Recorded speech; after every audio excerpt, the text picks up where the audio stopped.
အားလုံးမင်္ဂလာပါကျွန်တော်နာမည်ကတော့ခွန်စော်ရဲမောင်ပါခင်ဗျာအားလုံးမင်္ဂလာပါကျွန်တော်နာမည်ကခွန်စော်သိန်းဖြစ်ပါတယ်ခင်ဗျာကျွန်တော်တို့ပထမဆုံးအနေနဲ့ပရိသတ်တို့အားလုံးကိုကျေးဇူးတင်ချင်ပါတယ်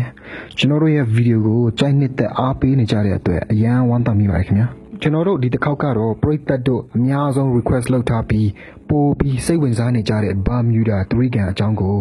တက်တင်ဆက်ပေးမှာဖြစ်ပါတယ်ခင်ဗျာ Bermuda အရန်ကိုကြောက်စရာကောင်းပြီးထူးဆန်းအားဖွယ်နေရဖြစ်ပါတယ်ကဘာမှာအဖြေချမရတဲ့ဖြစ်ရပ်တွေထဲမှာBermuda Triangle ဟာနာမည်ကြီးလွန်းလာပါတယ်ဒါကြောင့်မလို့ကျွန်တော်တို့ဒီတစ်ပတ် Bermuda ရဲ့အရန်ကိုထူးခြားဆန်းပြပြီးကြောက်စရာကောင်းလာတဲ့သူ့ရဲ့သမိုင်းအကြောင်း10မျိုးကိုတင်ဆက်ပေးမှာဖြစ်ပါတယ်ခင်ဗျာ Bermuda Triangle Intro ပြီးခဲ့တဲ့100နှစ်ပိုင်းသမိုင်းတစ်လျှောက်မှာ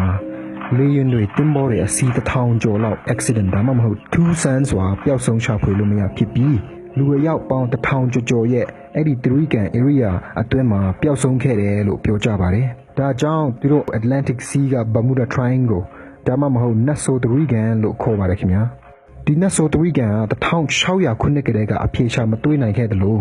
အခုချိန်ထက်ထိလည်းအလားတူဖြစ်ရများရှိနေတုံးလို့ဆိုကြပါတယ်ခင်ဗျာ။ဒီနှစ်မှာလေယာဉ်4စီးနှုန်းနဲ့ပျောက်ဆုံးပြီးတင်ပေါ်အစီး20လောက်နှစ်မြုပ်ပျောက်ဆုံးနေရတယ်တဲ့ခင်ဗျာ။အရန်ကိုကြောက်စရာကောင်းပါတယ်ခင်ဗျာ။ Christopher Columbus Bermuda Triangle ရဲ့ဖြစ်စံကိုအီတလီနိုင်ငံသားဖြစ်တဲ့ Christopher Columbus ကစပြီးကြုံတွေ့ခဲ့ရတယ်တဲ့ဗျ။ Bermuda Triangle မှာအခုထက်ထိထူးခြားဆန်းပြတဲ့ဖြစ်ရပ်တွေဖြစ်နေတုံးလို့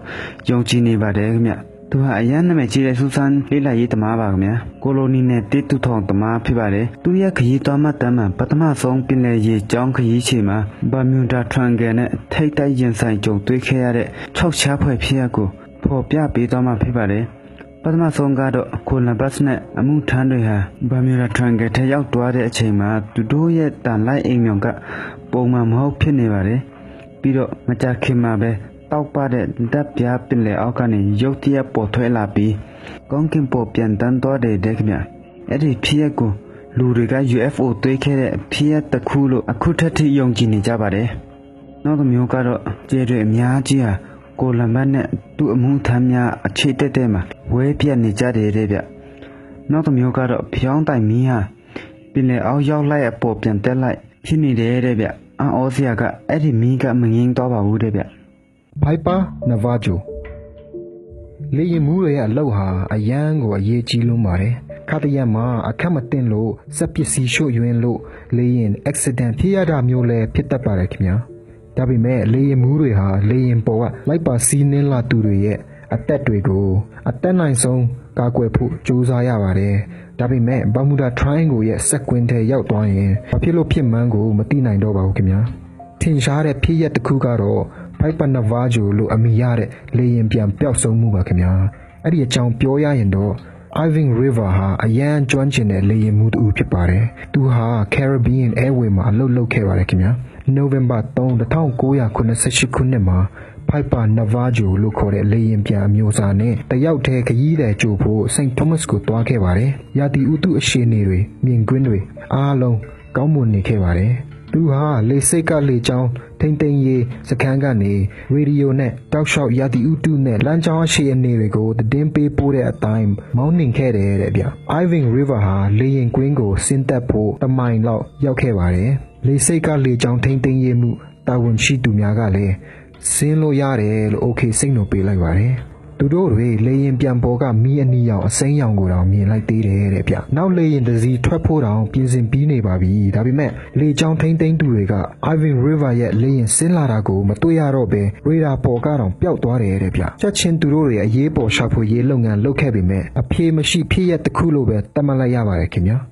USS Cyclops Bermuda Triangle မှာလေယာဉ်ပြန်တွေပျောက်တယ်လို့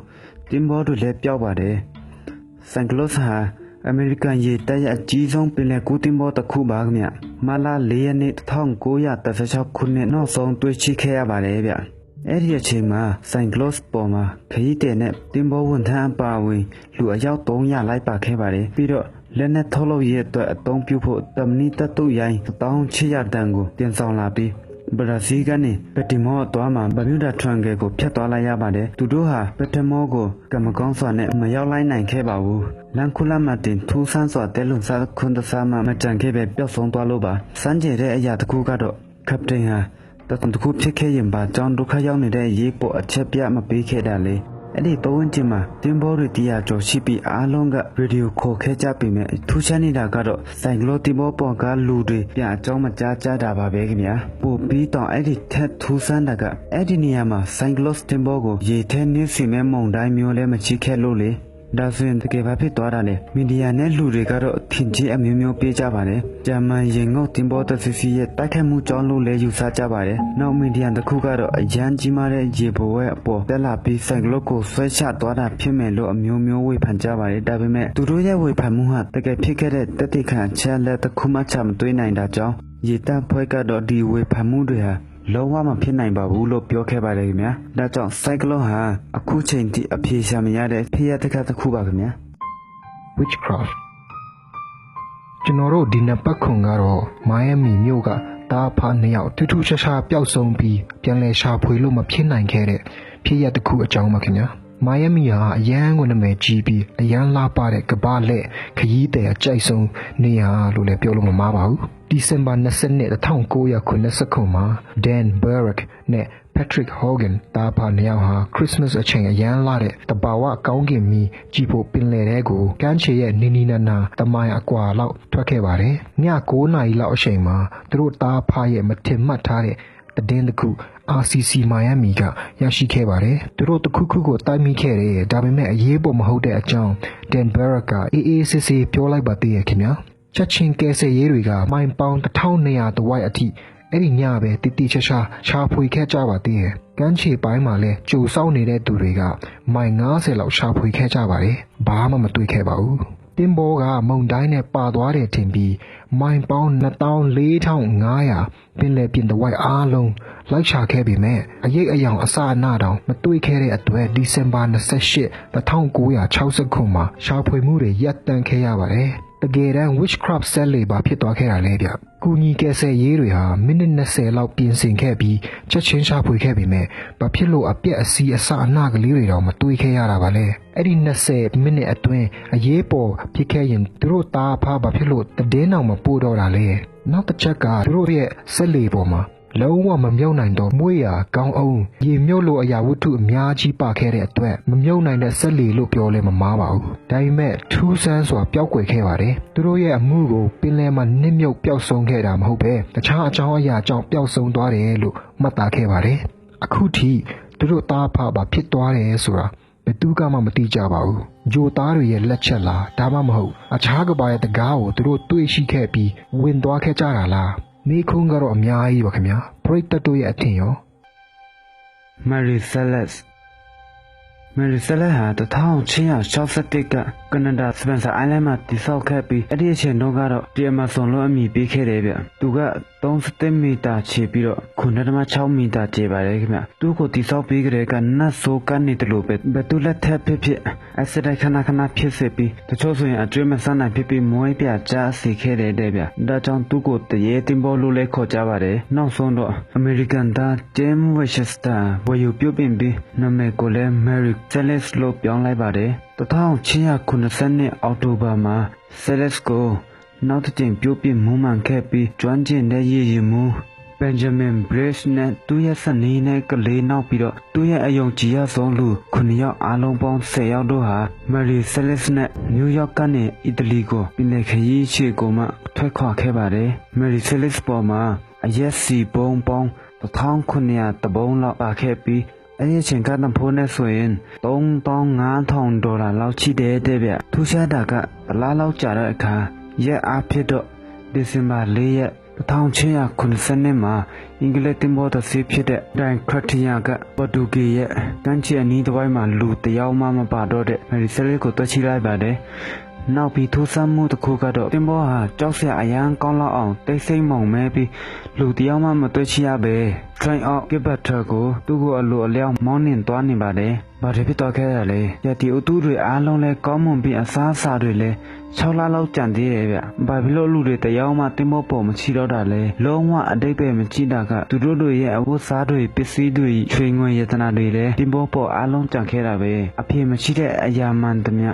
theory တွေအများကြီးရှိပါတယ်စိတ်ဝင်စားစရာအကောင်းဆုံး theory တွေကတော့ North African ပြည်လက်ဓမြတွေကတင်ဘောပေါ်ကပါတဲ့လူတွေကိုတပ်ပြီးပင်လယ်ထဲပစ်ချလိုက်သလားဒါပေမဲ့အဲ့ဒီနေရာမှာသူတို့တွေကမလောက်ချရဲတာ10နှစ်လောက်ရှိပြီဗျသူတို့တွေလောက်ခဲ့ရင်လည်းဘာဖြစ်လို့ပစ္စည်းချွေငွေရတနာတွေမယူတော့ကြတာလေဒီနောက်တစ်ချက်ကတော့ဖြစ်နိုင်ချေအချီဆုံးလို့သတ်မှတ်ထားပါတယ်သူတို့ထင်တာတင်ဘောပေါ်ကအရက်စီဘုံ6လုံးဟာအရက်မရှိထဲတော့တဲ့အတွက်အဲ့ဒီရက်တွေဟာစိမ့်ထွဲလာပြီးမီးလောင်ပေါက်ကွဲစေခဲ့တယ်လို့ယူဆကြပါတယ်ဒါကလည်းတက်တည်ခိုင်လုံမှုမရှိပါဘူးဘာကြောင့်လဲဆိုတော့မီးကျွမ်းရအရက်ခိုးငွေအရက်နန်းတွေမတွေ့ရှိမကန်စားမိလို့ပါပဲတဲ့ဗျ Flight 19ဗမြန်တာထရန်ကဟာလေရင်တင်ဘောတွေလူတွေအရန်စားတဲ့ကဘာပေါ်မှာအကြောက်ရဆုံးနဲ့အကြီးဆုံးနတ်ဆိုထရီကန်လို့ပြောလို့ရပါတယ်ဒါပေမဲ့သူ့ရဲ့ဆိုးဝါးတဲ့ကုန်သတင်းတစ်ခုဖြစ်ပေါ်လာပုံကိုကျွန်တော်တို့သိတလောက်ပြောပြမယ်နော်ဒီဇင်ဘာ9ရက်နေ့1945မှာအမေရိကန်လေရင်ဖြစ်တဲ့ TBM အတင်း9တင်းကို Lieutenant Sean C. Taylor ကဦးဆောင်တဲ့training 3နာရီလောက်ဖို့ညနေခင်း2နာရီနဲ့မှ10မိနစ်မှာနဘယ်လေရင်ကွင်းကနေထွက်သွားခဲ့ပါတယ်သူတို့တွေကို Flight 19လို့အမည်ပေးလိုက်ပါတယ်ဘာဖြစ်လို့လဲဆိုရင်ဒါဟာသူတို့ရဲ့19ရက်နေ့မြောက်မလို့ပါထွက်သွားပြီးတဲ့နောက်2နာရီလောက်မှာခေါင်းဆောင်ထေလာဟာသူ့ရဲ့တန်လိုက်အိမ်မြောက်တွေအားလုံးဟာအလုံးမလို့တော့ပဲကြောင်းနေတယ်လို့တပ်ကိုအကြောင်းကြားခဲ့ပါတယ်အခြားလေရင်တွေလည်းအတူတူဖြစ်နေတယ်မြေပြင်တပ်တွေလည်းထခါရေဒီယိုတွေနဲ့ဆက်သွယ်ခဲ့ပေမဲ့မအောင်မြင်ခဲ့ပါဘူးနောက်ထပ်2နာရီလောက်ကြာမှကပတိန်ထေလာရဲ့ကြောက်လန့်နေတဲ့မုံဝါးဝါးအတန်ကိုကြားမိလိုက်ကြပါတယ်အဲ့ဒီအတန်ကတော့သူ့လူတွေကိုဓာတ်စီကုန်တော့မှမလို့လေရင်ဆုံးခွာဖို့အမိန့်ပေးနေတဲ့အတန်ဖြစ်ပါတယ်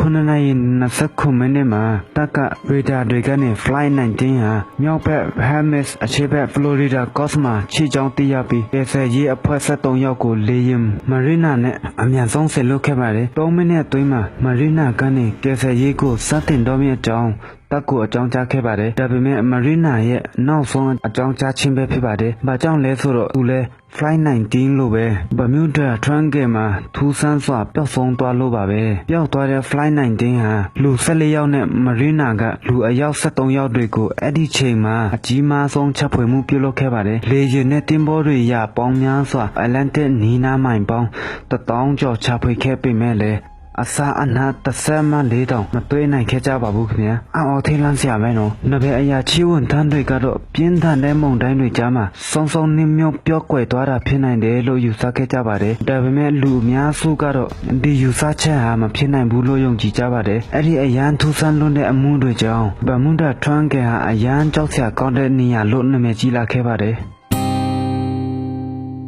ဒီတပုတ်ကကျွန်တော်တို့အများကြီးစူးစမ်းထားခဲ့တဲ့အတွက်ပရိသတ်တို့ကြိုက်နှစ်သက်ကြမယ်လို့မျှော်လင့်ပါတယ်။ Bermuda Triangle ကစိတ်ဝင်စားစရာအများကြီးရှိပါသေးတယ်ခင်ဗျ။ထပ်ပြီးချင်သေးရင် comment ကြပါခင်ဗျာ။ကျွန်တော်တို့တစ်ပတ်မှာအနည်းဆုံးတစ်ပုတ်လောက်ထူးဆန်းတဲ့အကြောင်းအရာတွေတင်ဆက်ပေးသွားမှာမို့ like share and follow လုပ်ထားကြဖို့မမေ့ကြပါနဲ့ဗျာ။အားလုံးကျေးဇူးတင်ပါတယ်ခင်ဗျာ။